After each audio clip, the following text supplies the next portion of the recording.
అస్సాంలోని అష్టాదశ శక్తిపీఠం కామాఖ్య క్షేత్రంలో ఏడాది కోమారు జరిగే ఋతుస్నాత వేడుక ఘనంగా జరుగుతోంది. ఈ సందర్భంగా కామాఖ్య అమ్మవారి ఆలయాన్ని మూసివేయడం విశేషం. అయినా సరే లక్షలాదిగా భక్తులు తరలివచ్చి జగన్మాతను బయటి నుంచే వేడుకుంటున్నారు. సాధువులు, అఘోరాలు సైతం తరలివచ్చి కామాఖ్యను విశేష రీతిలో ఉపాసిస్తున్నారు. ప్రతి ఏడాది జూన్ 22 నుంచి 26 వరకు ఈ మహోత్సవం వైభవంగా జరుగుతోంది. అమ్మవారి మూలస్థానంపై తెల్లటి వస్త్రాన్ని కప్పి 3 రోజుల పాటు గర్భాలయాన్ని మూసివేస్తారు. ఆపై 4వ రోజు ఆలయాన్ని శుద్ధి చేసి ప్రత్యేక పూజలు నిర్వహిస్తారు. అనంతరం భక్తులకు తిరిగి కామాఖ్యాదేవి దర్శనం కల్పిస్తారు. ప్రతినిత్యం యోని రూపంలో కొలువైన అమ్మవారి మూలస్థానం నుంచి నీరు ఊరుతూ ఉంటుంది. కానీ ఈ 3 రోజులు మాత్రం ఆ నీరు ఎరుపు రంగులోకి మారుతుంది.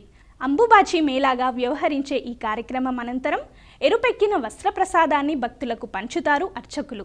ఈ వస్త్రప్రసాదం, నీటి ప్రసాదం కోసం లక్షలాదిగా భక్తులు తరలివస్తుంటారు.